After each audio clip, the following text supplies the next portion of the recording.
Hello అండి, నమస్తే. Welcome to Lakshmi's cooking. నేను మీ సత్య. ఈరోజు నేను అమ్మవారికి ఎంతో ఇష్టమైన అల్లం గారెలను ఎలా తయారు చేయాలో చూపిస్తున్నాను.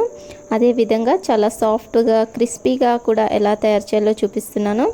మరి 4వ రోజు అమ్మవారికి ఇష్టమైన ఈ అల్లం గారెలను నైవేద్యంగా సమర్పిస్తారు. మరి వీటిని ఏ విధంగా తయారు చేయాలో చూద్దాం.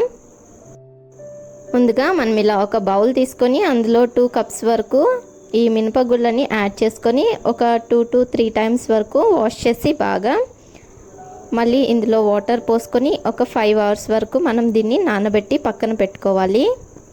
ఇలా 5 అవర్స్ అన్న నానితే మనకి వడలు అనేవి చాలా క్రిస్పీగా చాలా స్మూత్గా వస్తాయి. ఇప్పుడు ఇలా 5 అవర్స్ నానింది కదా, చాలా బాగా నానింది. ఇప్పుడు అందులోంచి వాటర్ తీసేసి మళ్ళీ ఒకసారి వాష్ చేసుకొని పక్కన పెట్టుకుందాం.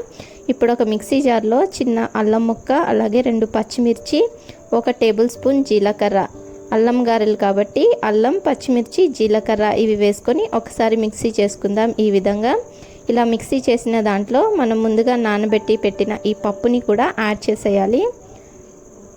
ఇలా పప్పు యాడ్ చేసి కొన్ని వాటర్ పోసుకొని దీన్ని మనం కొంచెం స్మూత్ పేస్ట్గా, మరీ పల్చగా కాకుండా ఈ విధంగా గ్రైండ్ చేసి పక్కన పెట్టుకోవాలి. మీరు చూస్తున్నట్టయితే మనకి చాలా స్మూత్గా ఇది పేస్ట్లా రెడీ అయిపోయింది. ఇప్పుడు దీన్ని మనం ఇంకొక బౌల్లోకి తీసేసుకోవాలి. ఇదే విధంగా మనం మిగిలిన పిండిని కూడా ఇలా పేస్ట్ చేసి మనం పక్కన పెట్టుకోవాలి.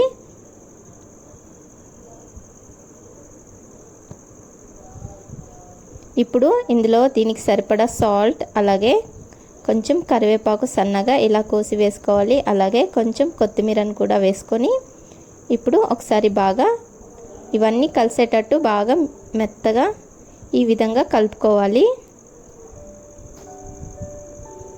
ఇలా మనం ఒకటే సైడ్లో ఈ విధంగా తిప్పుకుంటూ ఒక 5 to 7 మినిట్స్ వరకు దీన్ని కలుపుకోవాలి. ఇలా చేయడం వల్ల ఇందులో ఉన్న ఎయిర్ బబుల్స్ అనేవి పోయి మనకి వడలు అనేవి క్రిస్పీగా వస్తాయి.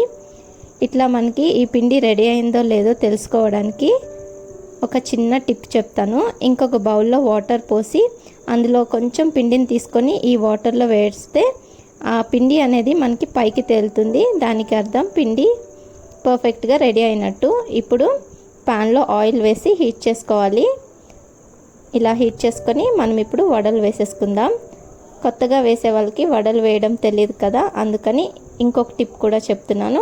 ఇలా మనకి గరిట ఉంటుంది కదా, ఆ గరిటను ఒకసారి తడుపుకొని అందులో మనకి వడ షేప్లో చేసుకొని ఈ విధంగా గరిటని అందులో వేస్తే మనకి వడ అనేది క్రిస్పీగా వచ్చేస్తాయి.